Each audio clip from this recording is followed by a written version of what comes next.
Bismillah. Bismillahirrahmanirrahim. Assalamualaikum warahmatullahi wabarakatuh. Waalaikumsalam warahmatullahi wabarakatuh. Alhamdulillahirabbil alamin wa bihi nasta'inu ala murdina waddin. Shalatu wassalamu ala asrafil anbiya wal mursalin sayyidina wa maulana Muhammadin wa ala alihi wa sahbihi ajma'in. Amma ba'd. Alhamdulillah, teman-teman jamaah YouTube, jamaah online yang dirahmati Allah. Perkenalkan, nama saya Mas Galang, nama panjangnya Muhammad Galang Asabil. Di sini saya akan membawakan satu acara podcast. Nah, podcast ngobrol-ngobrol yang insya Allah nanti akan kita bahas bersama tentang tauhid dan juga kehidupan. Nah, karena tentu ini kita itu kan seorang yang beriman, orang Islam, ya. Tapi memang channel ini tidak khusus untuk orang yang beriman sih. Mungkin nanti teman-teman yang masih berbeda agama juga boleh menyimak kajian kita ini. Nah, tetapi yang kita bahas di sini lingkupnya adalah lingkup agama Islam. Nah, maka insya Allah kita akan membahas lebih dalam, membahas secara santai juga tentang agama kita ini. Bagaimana agama kita itu memiliki peran yang sangat-sangat lengkap dalam kehidupan kita. Nah, makanya kita di sini punya tagline. Tagline podcast kita adalah karena hidup bukan sekedar dijalani, tetapi dipersembahkan untuk mengabdi kepadanya. Nah, jadi kita itu kalau sekedar hidup, kalau kata maklumat kata-katanya dari Pondok Gontor kalau nggak salah ya, jika kita itu sekedar hidup, ya bahkan babi di hutan pun hidup gitu. Nah, maka manusia itu apalagi orang yang beriman, kita harus punya cara pandang yang berbeda dalam memaknai kehidupan ini. Nah, di podcast ini, podcast Tauhid dan Kehidupan, insya Allah kita akan membahas satu persatu secara santai dan insya Allah lebih bermakna dan juga lebih mendalam. Nah, alhamdulillah pada kali ini saya sudah ditemani oleh guru kita, yaitu beliau Ustadz Ahmad Nadif. Assalamualaikum Ustadz. Waalaikumsalam warahmatullahi wabarakatuh. Gimana kabarnya Ustadz? Sehat, alhamdulillah sehat ya. Semakin sehat semakin semangat terus insyaallah. Amin. Antum gimana? Alhamdulillah Ustadz. Nah, berapa bulan ini? Apa? Kandungan. Oh, sayanya. Jadi untuk mengawali ini kita jadi tahu nanti pas usia putra antum yang pertama itu. Oh iya, alhamdulillah. Pas bulan keberapa ini? Oh, alhamdulillah ini masuk bulan kelima Ustaz. Masuk bulan kelima. Oke, mohon doanya. Lancar, sehat. Berarti nanti usianya ya dihitung dari sini. Ya, dihitung dari sini ya. Masya Allah, alhamdulillah. Oke, alhamdulillah kita sudah dibersamai oleh guru kita bersama Ustadz Ahmad Nadif. Nanti kita akan ngobrol-ngobrol tentang yang tadi sudah saya sampaikan ya. Oke, Ustadz, ngomong-ngomong tentang agama Islam ini ya. Agama Islam itu kan sering dikatakan bahwa agama Islam itu berbeda dengan agama-agama yang lainnya, ya kan? Yang mana agama Islam ini kalau dilihat secara ringkas atau secara umum itu memang agak mirip-mirip dengan agama yang lain dalam segi ritual. Kalau kita lihat ritualnya kan kayaknya ya sama aja sih. Agama Islam itu ada ritual, agama Kristen ada ritual, agama yang lain ada ritual.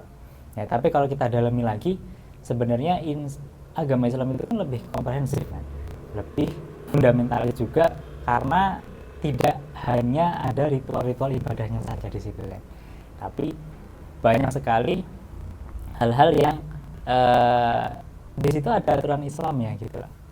Nah, contohnya aja ya kayak apa nih Ustaz? Misalkan kita dalam berkeluarga, ya kan? Dalam berkeluarga tentunya saya masih belajar ini. Kita suka belajar.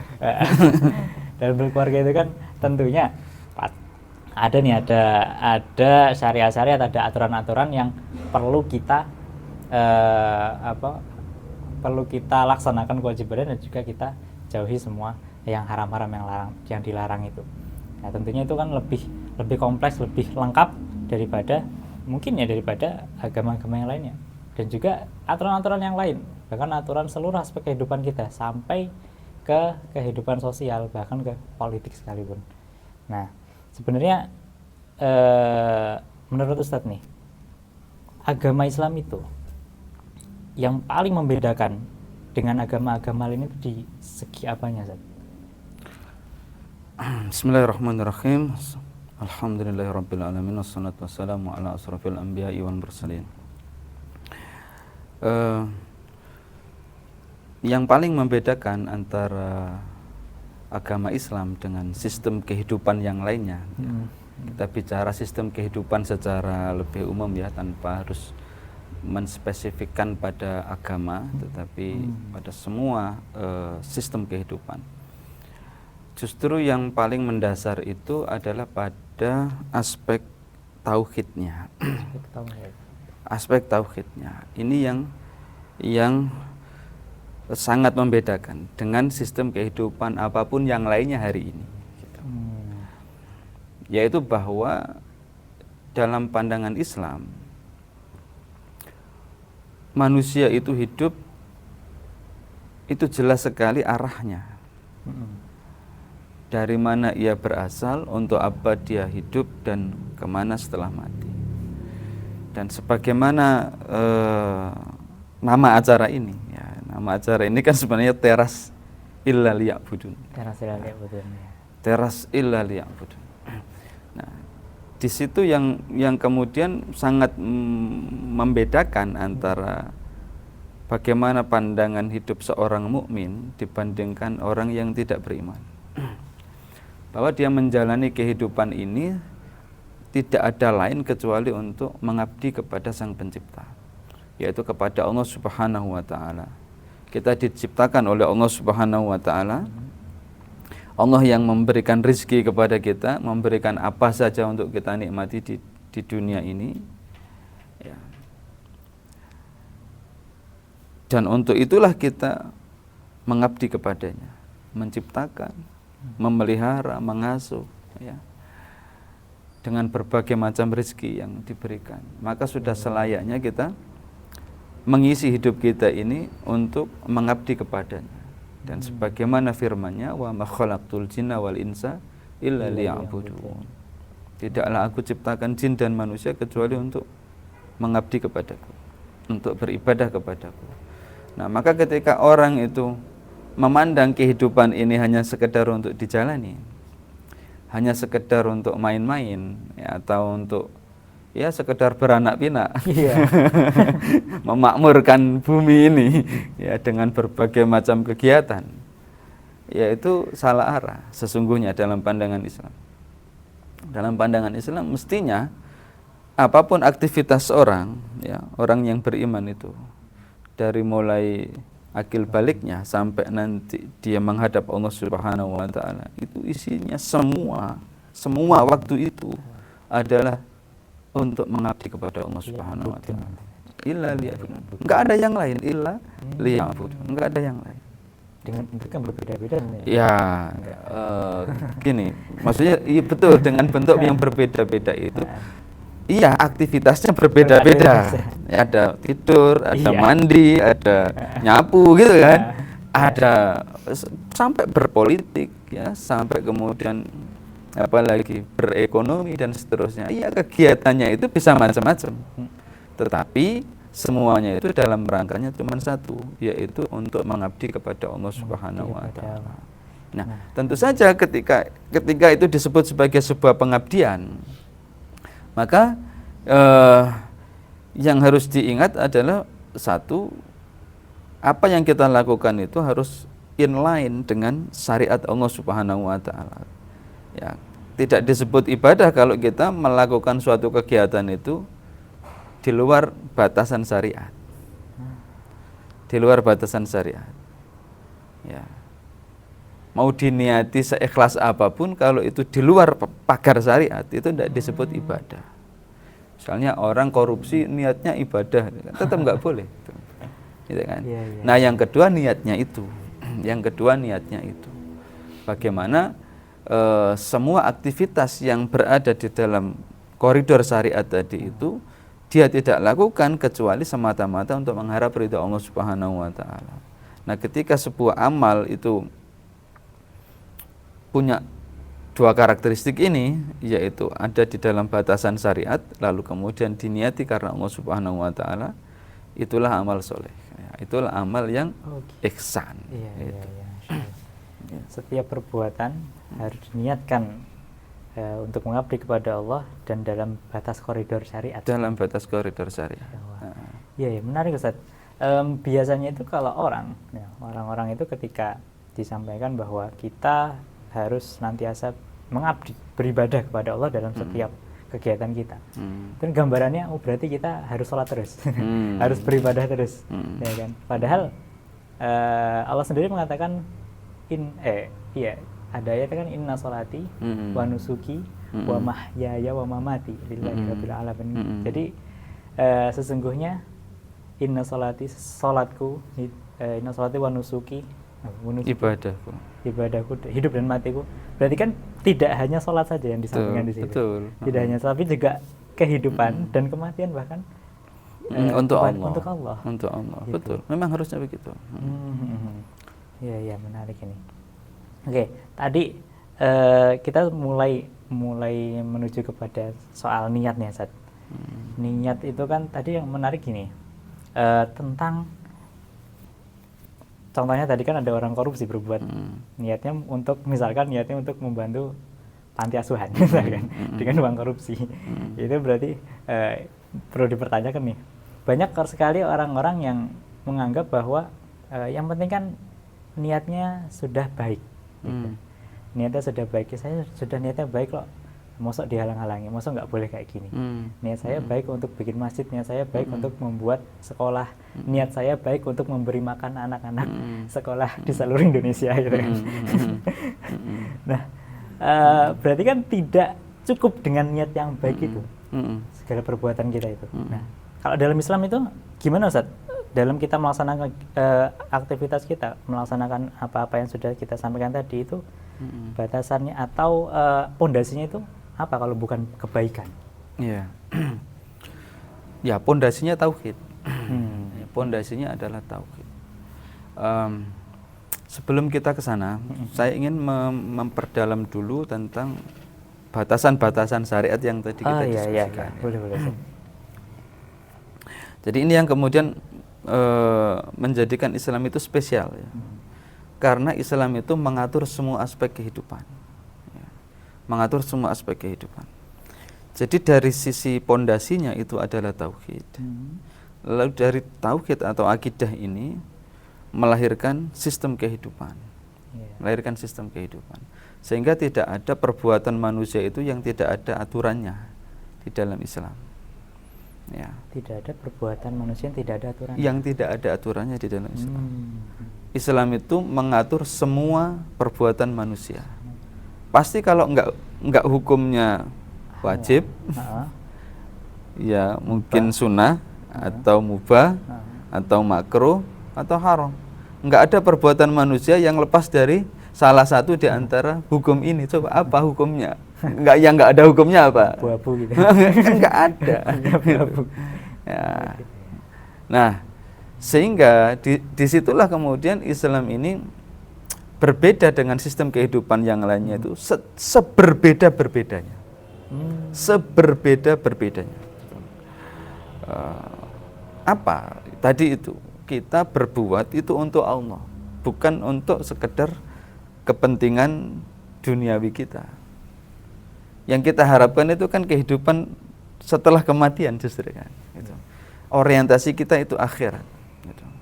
Bandingkan dengan orang yang sekedar beramal tapi untuk harapan kehidupan di dunia. Misalnya prinsipnya kejujuran adalah mata uang yang berlaku di mana-mana. Ya, misalnya ya, orang punya prinsip seperti itu. Oh, jujur itu diibaratkan seperti uang. Gitu. Uang itu untuk apa sih? Gitu ya. Nah, atau kalau kita berbuat baik gitu kepada orang atau kepada pelanggan, harapannya kan dia datang lagi. Islam tidak sekedar itu. Gitu. Kita itu diperintahkan oleh Allah Subhanahu wa taala untuk melakukan suatu perbuatan yang ini sesuai dengan koridor syariat dengan harapan Allah ridho kepada kita dan akan memperbagus kehidupan kita dunia akhirat. Gitu. Dunia akhirat, bukan hanya di dunia tapi sampai di akhirat. Ini kan unik gitu. Dibandingkan dengan sistem kehidupan kapitalisme misalnya, yang semua diukur dengan kenikmatan dunia, ya ukuran-ukuran kenikmatan dunia. Ya, tentu berbeda dengan orang-orang seperti itu. Ya. Nah, dengan agama-agama lain yang mungkin juga mengabdi kepada Tuhannya, bedanya apa? Islam mengatur kehidupan manusia tadi itu secara total, tidak hanya sebagian-sebagian. Nah, sebagian besar agama yang lain itu kan hanya mengatur urusan ritual.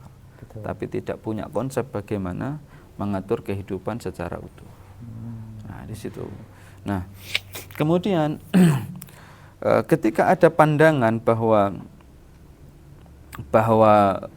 orang itu kalau yang namanya ibadah itu ya ritual, ya sholat ya, saja atau puasa dan seterusnya. Nah, maka ini yang dikoreksi oleh Islam. Beribadah itu tidak hanya seperti itu. Itu namanya ibadah mahdhah. Ibadah mahdhah. Ibadah mahdhah itu maksudnya ibadah yang semata-mata hubungannya itu antara dia dengan Allah Subhanahu wa taala. Tidak terlalu ngefek kepada makhluk yang lain. Gitu. Nah, itu namanya ibadah mahdhah. Nah, sementara di dalam Islam ibadah itu bukan hanya mahdhah, tapi juga ada yang ghairu mahdhah, di mana peribadahan kita kepada Allah Subhanahu wa taala itu berdampak kepada orang lain. Ada dampaknya. Ada dampaknya kepada orang lain. Contohnya misalnya apa? jual beli. Berdampak enggak kepada orang lain? Berdampak. Jual beli itu bisa dikatakan ibadah juga. Ibadah juga. Kenapa? Karena itu adalah transaksi yang dihalalkan oleh Allah Subhanahu wa taala. Wa ahallallahu al-bai'a wa harrama riba. Sesuatu yang dihalalkan oleh Allah Subhanahu wa taala, berjual beli itu. Nah, ketika itu kita lakukan atas dasar karena taat kepada Allah Subhanahu wa taala, ini yang dihalalkan oleh Allah. Saya enggak praktek riba, mempraktekkan riba yang diharamkan oleh Allah, saya amalkan yang dihalalkan oleh Allah Subhanahu wa taala menjadi ibadah. Apalagi coba mau mandi mandi juga ibadah. Kenapa? Karena itu juga perintah Allah Subhanahu wa taala menjaga kebersihan, ya. Itu. At-tahuru syatrul iman, atau dalam hadis yang lain tapi sanadnya dipermasalahkan oleh para ulama, an-nadhafatu minal iman. Atau ada hadis la yadkhulul jannah illa nadhif. Itu contoh. Maka itu kan mencakup semua jenis kebersihan. Mandi, gosok gigi, nyapu, ngepel, buang sampah, semuanya di frame dalam bingkai ibadah. Berarti kita nyapu-nyapu rumah itu juga ibadah. Insyaallah. Asal diniati karena Allah Subhanahu wa taala. Bukan karena disuruh istri. Bukan karena disuruh istri. Itu. Oke, Ustaz. Alhamdulillah. Nah, jadi kembali tadi Ustaz, menurut Ustaz landasan seorang yang beriman itu ketika melaksanakan sesuatu seharusnya landasan itu apa? Cukup saja dengan kebaikan, hal yang baik menurut dia baik, ya udahlah saya laksanakan. Kalau yang itu tidak baik berarti dia tinggalkan. Ya, nah kebaikan itu apa dulu definisinya? Kan gitu ya. Kebaikan itu apa dulu definisinya? Ma huwa al khair, ma huwa al hasan. Apa itu baik ya? Dalam konsep kita al khair itu atau kebaikan itu kan nalu ridho. Sesuatu yang mendatangkan ridho Allah itu kebaikan. Oke. Nah, sesuatu yang mendatangkan ridho Allah itu adalah amalan yang sesuai dengan syariatnya dan ada ruh berupa niat ikhlas karena Allah Subhanahu wa taala. Nah, kalau di dalam kitab ini kan bunyinya begini, Mas. Ya, kita buka bab 1 ya. Bismillahirrahmanirrahim. Yajibu 'alal mu'mini ay yuhafidha 'alan niyatil khalisah liwajhillahi wahda inda kulli ibadatihi wa hiya ar-ruh li a'malihi. Wajib atas seorang mukmin untuk menjaga niat ikhlas semata-mata karena Allah Subhanahu wa taala pada setiap ibadahnya, Dan kita tahu ibadah tadi itu tidak terbatas kepada ibadah mahdoh saja. Ibadah mahdoh saja. Wahya ar-ruh li a'malihi, dan niat ikhlas itu merupakan ruh bagi amal-amalnya. Artinya amal itu tanpa niat ikhlas karena Allah itu ibarat manusia ya jasadnya saja, tidak ada ruhnya. Kalau manusia itu tidak ada ruhnya, sekedar jasad, laku enggak, Mas? Gitu kan? Ya, kan nggak ada harganya, makanya dikuburkan kan? Itu sudah selesai, nggak ada nilainya, nggak bisa dinikah, gitu kan? Mau diapain coba? Mau dipekerjakan juga nggak bisa, gitu. Nah, niat itu seperti ruh pada amal. Maka filosofi perbuatan di dalam Islam itu adalah majazul madah birruh, menggabungkan antara materi dengan ruh. Amalnya itu adalah materi dan ini harus dipastikan sesuai dengan syariat Allah. Lalu di situ ada ruhnya. Ruhnya itu adalah idrok silabillah. Kita tahu bahwa ini diperintahkan oleh Allah, maka saya lakukan ini. Nah, maka dengan begitu seharusnya tidak ada satupun perbuatan, gerakan tangan apapun, gerakan kaki apapun, bahkan pandangan mata kita sekalipun yang lepas dari idroksilabillah, niat ikhlas karena Allah Subhanahu wa taala. Sehingga semuanya itu kemudian bernilai ibadah. Gitu. Niat ikhlas berarti menjaga niat ikhlas semata karena mengharap ridho Allah. Cara kita mengetahui bahwa Allah ridho dengan kita itu dengan dengan niatnya ikhlas, terus apa tadi yang kedua? Sesuai dengan syariat. Sesuai dengan syariat. Bisa dipastikan seperti itu? Iya, bisa dipastikan seperti itu. Bisa dipastikan ya. Kalau amalan itu sesuai dengan yang diperintahkan oleh Allah Subhanahu wa taala, lalu kita ikhlas karena Allah Subhanahu wa taala, itu akan mendatangkan ridha Allah Subhanahu wa taala. Ya, makanya dalilnya apa? Di surah Al-Bayyinah. Ya. Innal ladzina amanu wa amilus shalihat ulaika hum khairul bariyah jazaohum 'inda rabbihim jannat tajri min tahtihal anhar khalidina fiha abada radhiyallahu anhum wa radu'an. Kuncinya apa? Iman dan amal soleh. Jadi, amal soleh ini dia lakukan karena keimanannya. Nah, keimanannya itulah yang menjadi ruh, yang menjadikan dia bisa berniat karena Allah itu karena keimanannya. Gitu. Nah, coba kalau amalan ini tidak ada landasan iman, bukan imanan wahtisaban, gitu, kan jadinya nggak dapat ridho juga. Atau hanya niat tapi tidak amal soleh, gitu. punya iman tapi tidak melakukan amal soleh. Kalla lamma yaqdi ma amarah. Ya, mereka itu belum mengerjakan apa yang diperintahkan. Lamma yaqdi ma amarah. Bagaimana kemudian mau mengharapkan ridho Allah Subhanahu wa taala, gitu. Cuma niat aja. Tapi kan niat baik sudah dihitung pahala katanya. Niat baik sudah dihitung pahala. Azam. Azam itu ya sudah ada kerentek untuk melakukan sesuatu. Dengan serius, bukan asal-asalan. Nah, buktinya apa gitu? Ya, masuk semuanya azam toh. Gitu aja. Alhamdulillah, masya Allah. Ya. Sudah jelas tadi tentang ini ya. Tadi jawabannya berarti jelas ya. Kita itu berbuat sesuatu itu harus berlandaskan tauhid dulu ya. Pasti kita paham tauhid dulu kan. Tauhid, paham koridornya seperti apa, mana yang Allah ridhoi, mana yang tidak, ya, harus kita ketahui juga. Dan kita memiliki niat yang ikhlas. Insya Allah ridha Allah akan turun dari situ. Kita akan mendapatkan ridha Allah. Jadi sesuatu yang baik itu belum tentu benar seperti itu. Kira-kira apakah bisa dikatakan seperti itu? Ya, pokoknya sesuatu yang bertentangan dengan Islam pasti itu tidak benar dan tidak baik. Iya, karena dalam memandang kebaikan itu kan perspektifnya macam-macam. Iya, nah, makanya perspektifnya macam-macam. Lah, orang mengatur standarnya benar atau salah, baik atau tidak baik, itu macam-macam. Ya. Terus gimana? Nah itu makanya saya cut dengan itu. Saya cut dengan itu. Sesuatu yang itu bertentangan dengan prinsip-prinsip ketauhidan dan tujuan penciptaan manusia, ya itu sebenarnya tidak benar. Mau semua orang mengatakan itu benar, itu tetap nggak benar gitu. Tetap nggak benar gitu. Makanya standar kebenaran itu sebenarnya satu, yaitu apakah ini kita menjalani hidup ini sesuai dengan yang diinginkan oleh Allah atau enggak gitu. Sesuai dengan yang Allah inginkan atau tidak. Yang diinginkan oleh Allah Subhanahu wa taala apa terhadap kita, yang Allah wajibkan kepada kita apa, ya, yang Allah larang apa. Nah, itu.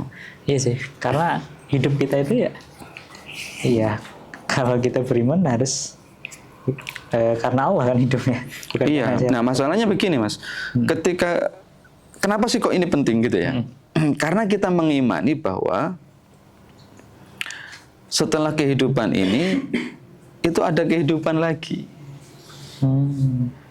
Bukan sekedar di dunia loh kita ini hidup gitu. Iya. Ya. Dan kehidupan dunia ini kan hanya ujian. Jadi filosofinya begitu. Kita hidup di dunia ini untuk diuji oleh Allah Subhanahu wa taala. Siapa yang mau menjalani kehidupannya ini di atas as-siratal mustaqim, di atas jalan hidup Islam. Siapa yang nanti menjalani kehidupan ini dengan teguh di atas as-siratal mustaqim ini, nanti dia akan bisa melewati jembatan sirat yang membentang menuju surga, melewati neraka jahanam itu. Tapi siapa yang melenceng dari as-siratal mustaqim, niscaya dia nanti akan terjatuh ke dalam anar jahanam. Wa na'udzubillahi min dzalik. Nah, jadi begini, makanya kan 3 pertanyaan tadi itu penting. Dari mana manusia berasal, untuk apa manusia hidup, dan kemana setelah mati. Kemana setelah mati ini hakiki, ini bukan sekedar dongeng gitu. Ya, sebagaimana nanti akan kita bahas di podcast-podcast setelahnya ya. Menarik. Kenapa kok surga itu hak, neraka itu hak?